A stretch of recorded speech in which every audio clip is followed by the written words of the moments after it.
Hello everyone! Let's make pizza. In a mixing bowl, pour 340 ml water. Then add 6 grams fresh brewer's yeast. Dissolve the yeast in the water. Then followed by 1 teaspoon granulated sugar. Mix them all. Followed by 500 grams bread flour. Divide it into 2 portions and add or incorporate it one at a time. Another ingredient to be added is olive oil. If olive oil is not available, you may also use vegetable or seed oil. Then, followed by 12 grams fine salt. Mix them all. Now, it's time to give the mixture a dough texture. Prepare the kneading board, dust it with flour, and start working on the mixture. Knead the flour mixture for about 10 to 15 minutes. If you had a kneading machine, electric kneading machine, you may use it. Form the dough into a ball. Get the mixing bowl and grease it with oil. Put the dough in the mixing bowl and cover it. Let it rest for about 4 hours or until it doubles its size. After 4 hours, get the dough. Dust the kneading board and start working on the dough. This time, no kneading needed. Just making folds.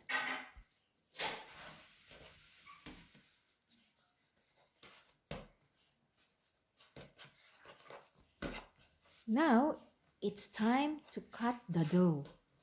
Form it into a ball and at the center, make a hole. Pull it and form a log. Let's cut the log into 8 pieces. We want to make 8 pieces of pizza. Not too big, but not too small. Medium-sized pizza.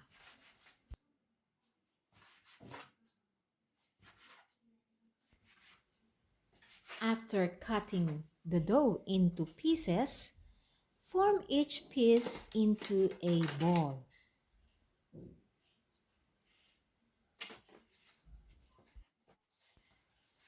Then place it in a container with a cover.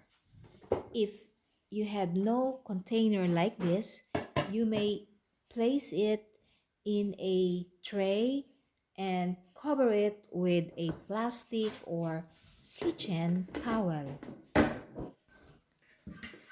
For about 1 hour, let them rise again. After 1 hour, look at them. They have leavened well. Now, this time, no kneading and no using of rolling pin. Just fingers, hands and fingers to flatten them. Prepare the kneading board, dust it with flour, and start flattening the dough, each piece, with the use of fingers. And do what pizza makers do on the dough, making it dance on your palms. Why not?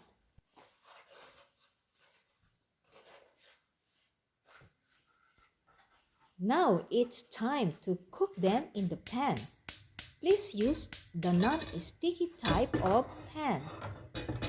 Turn on the heat.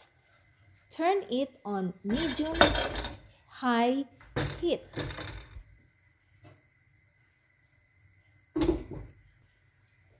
Now place the flattened dough at the center of the pan and cover it.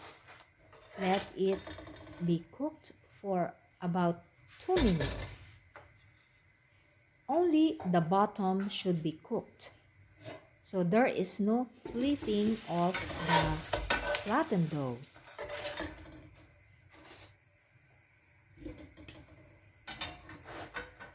So here they are. These breads are already cooked. They will serve as the base for the pizza.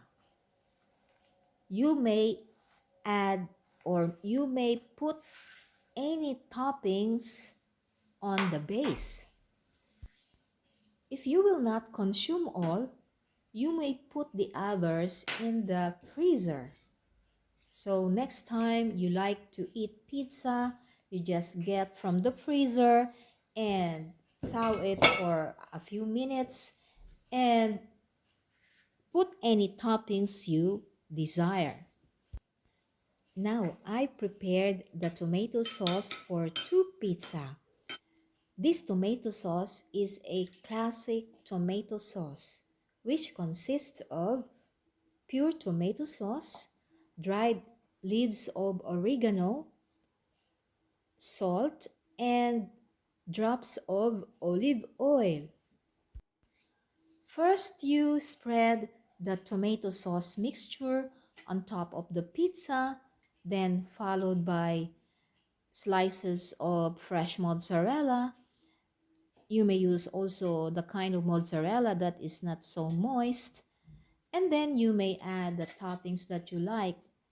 Like for example, here I use button mushrooms, and the other one is spinach.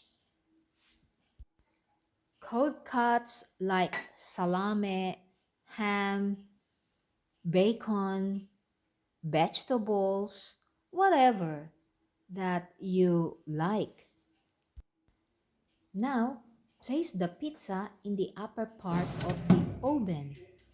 This is to soften the mozzarella and lessen also the moisture.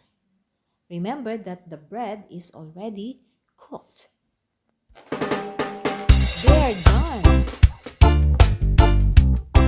Let's taste.